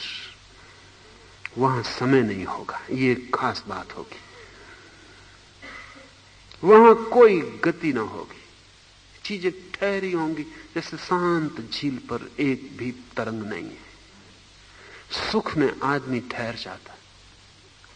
Laos से कहता है स्थिरता के बिना पृथ्वी डोल उठेगी। जैसे ही सुख खोता है, बोध खोता है, वैसे ही पृथ्वी हमारे जीवन का जो सामूहिक आधार है, पार्थिवता, हमारी देह और हमारा देह के भीतर जो निवास है, वो सारा घर कब उठेगा। आध्यात्मिक शक्ति के बिना देवता नष्ट भ्रष्ट हो जाएंगे। Without spiritual powers the gods will crumble. तो मंदिर खड़े रहेंगे मुर्दा, मूर्तियां बनी रहेंगी लेकिन उनका तेज विलीन हो जाए, उनके भीतर जो निवासी था वो तिरोहित हो जाएगा। ऐसा हो गया है। लाओस से पूछने की जरूरत नहीं, हम देख सकते हैं कि लाओस से जो कहा है वो हो गया है। मंदिर खाली है, मस्जिद में अब कोई निवास नहीं है, गुरुद्वारे नाम के, खाली खोल रह गई है, पक्षी उड़ गया, जैसे अंडा पड़ा रह जाता है और पक्षी उड़ जाता है, या घोंसला रह जाता है, पक्षी बड़े हो जाते हैं और आकाश की यात्रा पर निकल जाते। ऐसे खाली घोंसले रह गए हैं। उनके भीतर जो जीवत्व था, वो जो जीवंत था, वो जो जिसके लिए वो घर थे, वो निवासी वहां अब नहीं है। हम जाके मकानों को नमस्कार कर लेते। ये होगा ही क्योंकि आध्यात्मिक शक्ति के बिना देवता नष्ट भ्रष्ट हो जाएंगे। उनमें प्राण होता है जब आपके भीतर आध्यात्मिक शक्ति होती। आपकी आध्यात्मिक शक्ति से वे जीते हैं। एक हार्ट ने, मैस्टर एक हार्ट ने, ईसाई जगत में जो संत हुए उनमें एक हार्ट का मुकाबला नहीं। एक हार्ट अनूठा है। एक हार्ट ने एक वचन लिखा है जिसकी वजह से उसे ईसाइयों ने तिरस्कृत किया और ईसाइयों ने उसे समाज बहिष्कृत माना और ईसाई उसे करीब करीब भुलाने की कोशिश करते रहे। कम से कम संगठनबद्ध पोप, चर्च एक हार्ट की बात नहीं करते। और एक हार्ट जैसा आदमी जीसस के बाद ईसाइयत में हुआ ही नहीं। पर एक हार्ट के वचन खतरनाक है। उसका एक वचन है, जिसमें वो ईश्वर से प्रार्थना में कहता है कि तुमने मुझे जन्म दिया और मैंने तुम्हें जन्म दिया, और ध्यान रहे तुम्हारे बिना मैं ना बचूंगा, मेरे बिना तुम भी ना बचोगे। ऐसे घबराहट तो हो ही जाएगी अगर कोई संत ऐसा ईश्वर से कहे कि मेरे बिना तुम भी ना बचोगे। तुम मेरे जीवन दाता हो तो ध्यान रखना मैं भी तुम्हारा जीवन दाता हूं। पर लाओसे के वचन से बात साफ हो जाएगी। एक हार्ट के कहने का ढंग अद्भुत है, बड़ी चोट का है, लेकिन बात वो यही कह रहा है कि ईश्वर नहीं हो सकता जब तक कि मनुष्य उसे आध्यात्मिक जीवन ऊर्जा ना दे। एक पारस्परिक लेन देन है। ईश्वर कोई ऐसी घटना नहीं है जो हमसे अलग हो सके। आदमी के साथ ही ईश्वर अस्तित्व में आता है। अस्तित्व का अर्थ यह कि ईश्वर का बोध, ईश्वर के होने की बात आदमी के साथ आती है। आदमी को हटा दें पृथ्वी से, पशु होंगे, पक्षी होंगे, आदमी नहीं होगा, ईश्वर भी नहीं होगा। सोच सकते हैं आदमी के बिना मंदिर और मूर्तियां और मस्जिद, आदमी खो जाएगा तो कौन तुम्हारी मूर्तियों को फूल चढ़ाएगा? आदमी की चेतना ही उस जगह आ गई है जहां से ईश्वर का आविर्भाव हो सकता है, जहां से आदमी अपनी चेतना से ईश्वर को जन्म दे सकता है। ये बहुत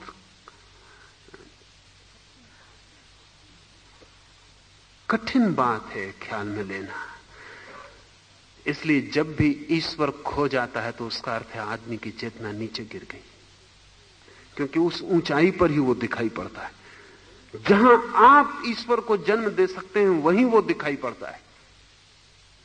तो एक हार्ट कहता है कि हम तुम्हारे पुत्र ही नहीं, तुम्हारे पिता भी हैं। तुम हमें जन्म देते हो ये सच है, पर हम तुम्हारे जन्म की घटना को वापस लौटा देते हैं। हम ऋणी नहीं रहते, हम भी तुम्हें जन्म देते। बड़ी छाती का आदमी रहा होगा, और संत इतनी बड़ी छाती ना हो तो कोई हो भी नहीं सकता। लाओस से कहता है आध्यात्मिक शक्ति के बिना देवता नष्ट भ्रष्ट हो जाएंगे, क्योंकि तुम ही उनके प्राणदाता हो। तुम्हारी ऊर्जा उनका भोजन है। तुम कितनी ऊंचाई पर हो उतनी ही ऊंचाई पर वो भी रहेंगे। तुम्हारी ऊंचाई ही उनके मंदिर की ऊंचाई। इसे थोड़ा ऐसा देखें, जिस चेतना की अवस्था में आदमी होता है उसी तरह के वो देवता भी निर्मित करता है। जैसे जैसे आदमी की चेतना बढ़ती वैसे वैसे देवता परिष्कृत होने लगता है। आदिवासी का देवता देखें तो वो आदिवासी जहां जीता है, जिस तल पर उसकी चेतना होती वैसा ही होगा। पीछे लौटे, जितना ज्यादा अविकसित समाज होगा, चेतना जितनी क्षीण होगी, वैसा ही देवता होगा। उस देवता की परिभाषा भी वैसी ही होगी। अगर पुराना ओल्ड टेस्टामेंट बाइबल में, तो देवता जो है बहुत खतरनाक है, बहुत दुष्ट है।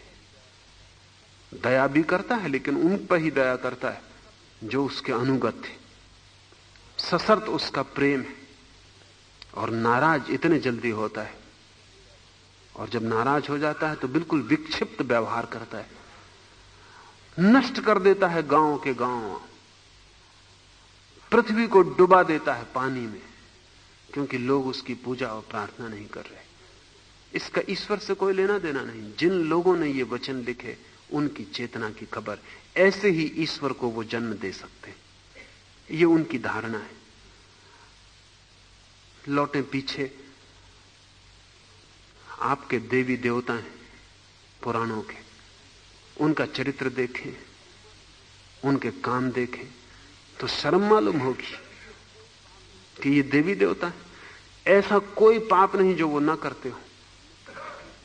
चोरी वे करें, मित्र को धोखा देके उसकी पत्नी के साथ व्यभिचार वे करें, गुरु को धोखा देके उसकी पत्नी को ले भागे, सब करें, फिर भी देवता है।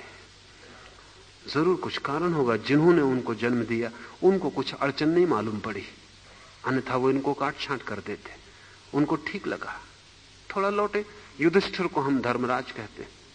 युधिष्ठिर जुआ खेले तो धर्मराज होने में कोई अड़चन नहीं। युधिष्ठिर द्रौपदी को दांव पे लगा दे, आप जरा लगा के देखें। और अगर कोई आपको धर्मराज कह दे तो चमत्कार है। कोई आदमी आप न खोज पाएंगे जो आपको धर्मराज कहे जब आप द्रौपदी को जुए पे हार आए। लेकिन जिन लोगों ने युधिष्ठिर को धर्मराज कहा उन्हें इसमें कुछ अड़चन नहीं मालूम पड़ी होगी, तभी तो इसमें कोई जरा भी अड़चन नहीं मालूम पड़ी। उनकी चेतना की धारणा उनका ईश्वर है, उनका देवता, उनका धर्म उनकी चेतना से ही तो निकलेगा। जैसे जैसे चेतना विकसित होगी वैसे वैसे ईश्वर का परिष्कार होगा। और जब चेतना पूरी तरह विकसित होगी तो आकार खो जाएगा ईश्वर का, वो निराकार हो जाएगा। क्योंकि आकार कितना ही सुंदर रहे उसमें असुंदरता बनी ही रहेगी। और आकार को हम कितना ही संभालें और संवारें, आकार में भूल चूक होती ही रहेगी। और फिर आकार की धारणा तो हर युग के साथ बदलती चली जाएगी। इसलिए जब चेतना आखिरी ऊंचाई पर पहुंचती तो परमात्मा निराकार हो जाता है। निराकार इसलिए हो जाता है कि अब उसमें अशुद्धि का कोई भी उपाय न रहा। निराकार कैसे अशुद्ध होगा? आकार से अशुद्धि प्रवेश पा सकती थी। निराकार का अर्थ हुआ इतनी पूर्ण शुद्धता कि वहां आकार की अशुद्धता भी नहीं है। तो जब भी चेतना आखिरी ऊंचाई पे आती तो निराकार ब्रह्म जन्म लेता है। चेतना के अनुसार ईश्वर निर्मित होता है। जैसी चेतना वैसा ईश्वर। आपके ईश्वर की धारणा को देख के आप क्या हैं यह कहा जा सकता है। आपका ईश्वर किस ढंग का है उसे देखकर आप क्या हैं यह कहा जा सकता है। क्योंकि आपका ईश्वर आपसे जन्म पाता है। आध्यात्मिक शक्ति के बिना देवता नष्ट भ्रष्ट हो जाएंगे। भराव के बिना घाटियां खंड खंड हो जाएंगी। जीवनदायी शक्ति के बिना सब चीजें नाश को प्राप्त होंगी। आर्यत्व की शक्ति के बिना राजा और भूमिपति पतित हो जाएंगे। ऐतिहासिक सोचते हैं कि राजाओं, सम्राटों, भूमिपतियों का ह्रास इसलिए हुआ कि वे शोषण कर रहे थे, कि वे लोगों को खून चूस रहे थे, कि वे लोगों को गुलाम बना रहे थे। लेकिन यह बात सच नहीं है। इसमें अधूरा सच है, लेकिन यह बात सच नहीं है। सम्राटों का पतन इसलिए हुआ कि वे केवल सम्राट रह गए। उनके भीतर जो भराव था वो खो गया। उनके भीतर जो परमात्मा की गरिमा थी वो खो गई। राम जैसे सम्राट को उतारना असंभव होगा, लेकिन रावण जैसे सम्राट को कब तक चलाए रखिएगा? सम्राट होना एक उपलब्धि थी, एक साधना थी, एक क्रम था परिष्कार का। तो सम्राट के घर जब कोई बेटा पैदा होता और उसे सम्राट बनने का मौका आने वाला हो तो उसे सब तरह की प्रक्रियाओं से गुजरना होता था। उसमें योग के अनुष्ठान अनिवार्य थे। उसे ध्यान की गहरी प्रक्रियाएं आनी ही चाहिए। उसे शांत होने की कला आनी ही चाहिए। क्योंकि बाहर के सिंहासन पर बैठ जाना तो बहुत कठिन नहीं, लेकिन बाहर के सिंहासन का बड़ा मूल्य नहीं है। उसे भीतर से भी सम्राट होना चाहिए। उसे भीतर से भी, जिसको हम कहें अभिजात, भीतर से भी उसे श्रेष्ठ और कुलीन और आर्य होना चाहिए। इसके कई परिणाम हुए। इधर इस तरह समझें, हिंदुस्तान में जैनों के 24 तीर्थंकर राजाओं के पुत्र, उनकी तैयारी तो राजा होने के लिए करवाई गई थी। राजा होने वाले थे, उनकी तैयारी तो बाह्य सिंहासन के लिए करवाई गई थी, लेकिन भीतर का सिंहासन भी तैयार करवाया गया था। वो धोखा दे गए। उन्होंने बाहर के सिंहासन को लात मार दी। भीतर का रस उन्हें ऐसा आ गया कि उन्होंने कहा कि अब इस बाहर के सिंहासन पर क्या बैठना, जब भीतर से ही सम्राट हो गए। हिंदुओं के सब अवतार राजाओं के लड़के, बुद्धों के सब अवतार राजाओं के लड़के। भारत में 3 धर्म पैदा हुए, तीनों धर्मों के सभी अवतार पुरुष राजपुत्र हैं। इसके पीछे अनेक कारणों में एक बुनियादी कारण यह है कि राजा को हम भीतर से भी राजा बनाने की कोशिश करते थे।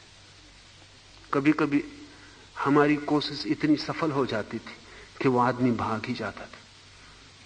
वो कोशिश का सफल हो जाना, सच में ही वो आदमी भीतर से ऐसा हो जाता था कि सिंहासन 2 कौड़ी का हो जाता।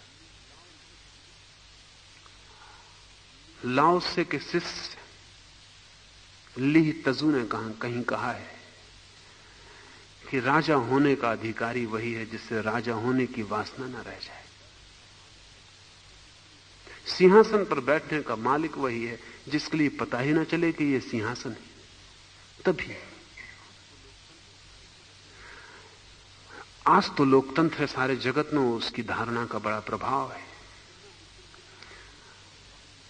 और आज कहना बिल्कुल मुश्किल है सम्राटों के पक्ष में कुछ भी, लेकिन मैं जानता हूं इसमें जाति हो रही है लोकतंत्र के नाम पर, क्योंकि सम्राट के नाम पर भी जाति हुई, क्योंकि भीतर का सम्राट खो गया और बाहर की खोल फिर सिंहासन पर बैठती चली गई।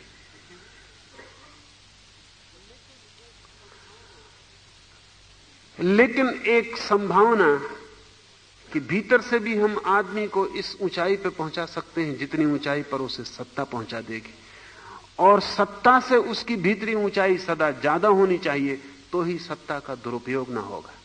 लेकिन लोकतंत्र में सत्ता का बुरी तरह दुरुपयोग हो रहा, क्योंकि नीचे से आदमी पहुंचता है जिसकी कोई तैयारी नहीं, जो राजा होने के लिए तैयार नहीं किया गया। और राजा होने का उसका एक ही उसकी योग्यता है कि वो कितने पागलपन से सिंहासन पर पहुंचने की कोशिश करता है। इसको थोड़ा समझ लें। ली तजू कहता है कि जिसे सिंहासन पर बैठने की कोई आकांक्षा नहीं वही सम्राट होने के योग्य है। लेकिन लोकतंत्र में तो जिसे इच्छा नहीं है बैठने की सिंहासन पर, वो तो सिंहासन पर कभी पहुंचेगा ही नहीं। यहां तो वही पहुंचेगा जिसको इतनी प्रबल इच्छा है कि बिल्कुल पागल हो जाए और एक ही इच्छा रह जाए, जैसे परमात्मा को पाने की इच्छा, ऐसी दिल्ली पहुंचने की एक ही इच्छा रह जाए, सारी चेतना उसी पर एकाग्र हो जाए। तब भी जरूरी नहीं कि पहुंच जाए, क्योंकि वो अकेले ऐसी एकाग्रता नहीं साध रहा है, मुल्क में ऐसे हजारों लोग एकाग्रता साध रहे हैं। फिर इन सब के बीच संघर्षण है, और उस संघर्ष में सबसे ज्यादा चालबाज साबित हो, सबसे ज्यादा बेईमान साबित हो, सबसे ज्यादा नियम की परवाह न करता हो, सबसे ज्यादा शरारती हो, षड्यंत्रकारी हो, और हर आदमी का उपयोग एक ही जानता हो कि उसको सीढ़ी कैसे बनाया जाए, वो आदमी पहुंच जाएगा। सबसे बुरा आदमी सत्ता में सबसे ऊपर पहुंच जाएगा लोकतंत्र में। एक अनूठा प्रयोग सम्राटों के साथ पूरब के मुल्कों में हुआ था कि हम सम्राट को तैयार करें। अभी बहुत मजे की बात है, आपको अगर क्लर्क भी होना है तो भी एक तरह की तैयारी चाहिए, रेलवे का गार्ड होना है तो एक तरह की तैयारी चाहिए, टैक्सी का ड्राइवर होना है तो भी एक तरह का लाइसेंस चाहिए। मिनिस्टर को कुछ भी नहीं चाहिए। टैक्सी का ड्राइवर भी एक तरह की योग्यता चाहता है, एक तरह की योग्यता जरूरी है। सिर्फ एक जगह है आज सत्ता की जहां किसी तरह की योग्यता की जरूरत नहीं, सिर्फ एक पागल योग्यता चाहिए कि आप कोई चिंता ना करें, किसी बात की चिंता ना करें, बस सीधे कुर्सी की तरफ दौड़ते चले जाएं, सींग नीचे झुका लें और घुस जाएं। उतनी योग्यता हो तो आप पहुंच ही जाएंगे। एक अभिजात की धारणा थी कि सम्राट तैयार किए जाएं, प्लेटो की, लाओत्से की, वाल्मीकि की, इन सब की धारणा थी कि राजा ऐसे ही कोई ना हो जाए, उसे तैयार किया जाए, पीढ़ी दर पीढ़ी कुलीनता का सारा आयोजन दिया जाए, और इस आयोजन के बाद ही कोई शिखर पर पहुंचे। सत्ता तब हाथ में आए जब व्यक्ति बिल्कुल शांत हो, शांति उसकी कसौटी हो। तो लाओस से कहता है, आर्यत की शक्ति के बिना राजा और भूमिपति पतित हो जाएंगे। आर्य का अर्थ है आंतरिक शुद्धता, आर्यत्व, आंतरिक श्रेष्ठता। इस आंतरिक श्रेष्ठता का अहंकार से कोई संबंध नहीं है। इस आंतरिक श्रेष्ठता का एक अनिवार्य तत्व तो विनम्रता है। बुद्ध एक गांव में आए तो उस गांव के सम्राट ने जैसे ही खबर मिली अपने वजीरों को बुलाया और कहा कि तैयारी करो स्वागत की, और मैं राज्य की सीमा पर बुद्ध का स्वागत करूंगा। उसके वजीर ने कहा, आप खुद ही स्वागत करने जाएंगे?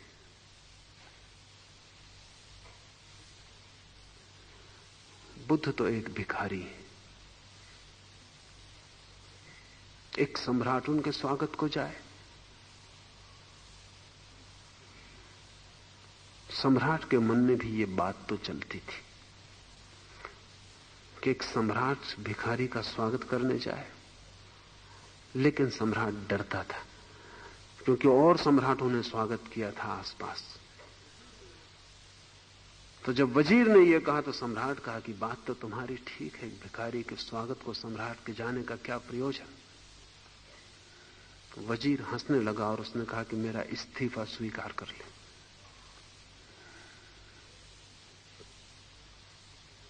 क्योंकि जो सम्राट बुद्ध जैसे भिखारी के स्वागत को नहीं जाता, वो सम्राट होने के योग्य ही नहीं। मैंने तो इसीलिए सवाल उठाया था कि देखूं भीतरी अवस्था क्या है। और ध्यान रहे, तुम सम्राट हो, बुद्ध भिखारी हैं, लेकिन उनका भिखारीपन तुमसे आगे है। वो सम्राट थे, सम्राट रह सकते थे, उसे छोड़कर वो भिखारी है। इसलिए उनके भिखारी की जो गरिमा है वो तुम्हारे साम्राज्य, तुम्हारे सिंहासन से बड़ी है। इस देश में बड़े से बड़ा सम्राट भी गरीब से गरीब ब्राह्मण के चरण छुएगा, छूता था।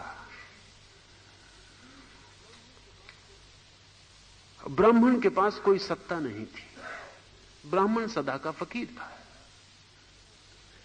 दीनहीन था, उसके पास कुछ भी नहीं था जिसको हम वाह ताकत कह सके। लेकिन बड़े से बड़ा सम्राट उसके चरण छुएगा। वो इस बात की खबर थी कि हम शक्ति से शांति को ज्यादा मूल्य देते हैं, और सम्राट का आर्यत्व, उसकी श्रेष्ठता इसमें है कि वो विनम्र हो। वो इतना विनम्र हो कि उसके पास कोई अहंकार ही ना हो। लेकिन अहंकार सिंहासन पर बैठने की चेष्टा करता है, और हम चाहते थे कि सिंहासन पर वो बैठे जो निरअहंकारी हो। वो प्रयास असफल हुआ, पर बड़ा महाप्रयास था। और छोटे प्रयास सफल हो जाएं तो भी ठीक नहीं, महाप्रयास असफल भी हो जाएं तो भी ठीक है। चेष्टा की ये भी क्या कम है। लाओस से कहता है, आर्यत्व की शक्ति के बिना राजा और भूमिपति पतित हो जाएंगे। वो एक सबका आधार है, उस एक का अनुभव हो गहन तो इतनी घटनाएं घटेंगी। स्वर्ग उजागर होगा, पृथ्वी स्थिर होगी, देवता में देवत्व, घाटियां भरी होंगी, सभी चीजें वृद्धि और जीवन पाएंगी। राजा और भूमिपति सहज आदरित होंगे। ऐसा न हो तो स्वर्ग हिलने लगेगा, पृथ्वी डोल उठेगी, देवता नष्ट भ्रष्ट हो जाएंगे, घाटियां खंड खंड हो जाएंगी, सभी चीजें नष्ट हो जाएंगी, राजा और भूमिपति पतित होंगे, सिंहासन धूल धूसरित हो जाएंगे। वो जो श्रेष्ठ है निकृष्ट के साथ एक हो जाएगा। लेकिन एक का अनुभव हो तो सभी चीजें भिन्न होंगी। जीवन ऊर्ध्वगामी होगा, और उस एक से संबंध टूट जाए तो जीवन अधोगामी हो जाता है। 5 मिनट कीर्तन करें और फिर